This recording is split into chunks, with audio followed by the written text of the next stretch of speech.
Hi, today's a big day. Today's a very exciting day. Today is new iPhone day. Now for me, it's more like new camera day. You see all the new tech inside these and the thin profiles and the big screens and the bezels and battery life. That's great. That's all amazing. We'll get to that. But for me, it's all about the cameras. So today, we'll be testing these bad boys out to see how good they actually are.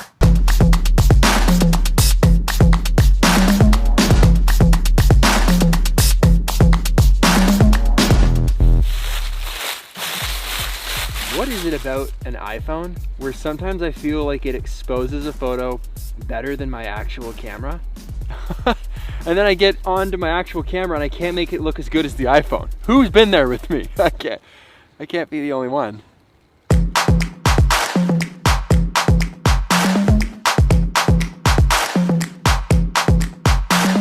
Okay, we're back. We've shot some photos with the new 12 Pro over the weekend, both at night, midday, in the forest, checking out the detail and a range of different features that now come with the 12 Pro. And it's always really exciting to see this capability in a smartphone. Here's a shot of my friend Ash. What enamors me about this photo, now this is ungraded, it's just a snap straight out of the phone. Here's what's interesting and why the iPhone is so good at exposing scenes in the camera. You can look around this photo in many different spots. You've got detail everywhere. There's detail in the shadows, on the shed, in the far back of the photo. You can see texture in his actual puff vest. At the same time, you can see the sky is perfectly exposed. It's not blown out. There is not one single section of anything blown out in this entire frame. And that's where it completely blows my mind, because to get a shot like that with a DSLR or a mirrorless camera, you're shooting some sort of HDR or bracketing, or you're going into Lightroom and you're doing some magic, because that is very hard to do for a camera. That's dynamic range. It's the same thing when you look outside with your actual eyeballs. You look outside, you can see everything inside exposed well, and you can see everything outside exposed well. Cameras are not that good. With cameras, you need to choose. Am I going to expose outside and then I'm not going to have light indoors? Or am I going to expose indoors and not have light outside? And that's where cameras get more expensive. You start to introduce lights and different techniques that professionals use to expose both indoors and outdoors, because that looks more cinematic.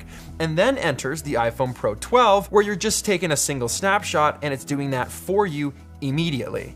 That is f***ing incredible. Now, through our testing, there were some instances where you've got some problems sometimes where that sharpness is really, really sharp. Here's a wide shot of a forest, the road going down the center, again with the sky nicely exposed and everything else in the scene, foreground and background, exposed as well. This, however, is an example of where everything just looks a little too sharp sometimes. That's when I bring something into Lightroom. I kind of move those sliders to the opposite end to reintroduce the softness to the image to make it feel a little more realistic, because it was too sharp. Let's take a look at portrait mode. Here are a few shots. Looks amazing. You've got a great depth of field. I noticed just in the corner of his face, there's a little bit of like weirdness going on where the depth is happening as far as portrait mode kicks in. Sometimes though, like on this second shot, cropped in a little bit more, it did a perfect job. You can see the little flip of his hair is even in focus, and the background has depth of field. Zooming in to look at the detail on this portrait shot, that bike is tack sharp. The clothing is tack sharp, and there's a perfect outline giving you that smooth background. This looks like it was actually taken with a DSLR or mirrorless camera. And that's what, as a photographer, blows my mind constantly when I'm looking at the fact that it was done with a phone. So the wide angle lens on this new camera has a 1.6 aperture, which is letting a ton of light in. So for the people that are taking photos indoors, it's gonna make those easier to capture. I think low light photography as a whole is something that a lot of people struggle with. The second you get indoors,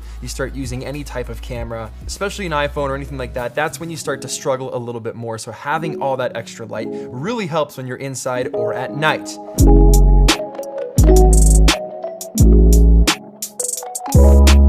We're down in the city right now, Toronto. It's actually been like 2 years since I've been downtown at night shooting photography. That's absurd. So I've come down to check out some of my favorite spots. Oh, that looks sick. That's a good spot. Do we frame it with the building, or do we come out and shoot it wide? I just got an incredible image of a couple walking down this, I don't know, the side of this building here. The light looks so good. Being able to snag that motion and still have like a crisp photo that looks this evenly exposed, that's impressive for just a phone that's in your pocket. Like, that's hard to do with a camera. I'm pumped. I kind of don't know how to feel about this. I'm very excited that it makes it so accessible, but is it too easy to get incredible shots? I don't know.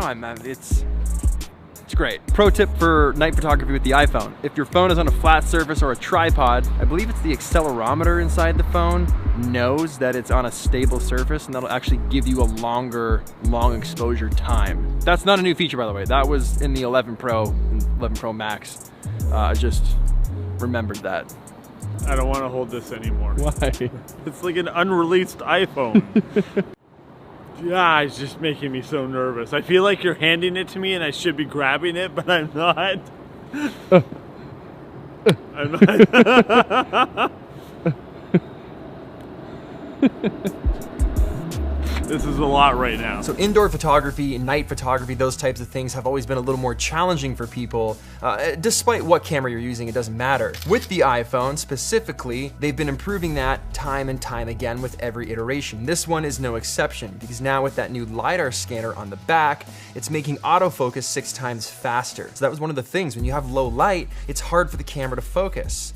So you've got a 1.6 aperture, there's tons of light being let in, plus the scanner making everything faster, equals better night shots. Handheld night shots, where you don't need a tripod or anything else, you're just snapping photos and you're getting shots that look like this. Now previously on the 11 Pro, you didn't have night mode with the ultra wide camera.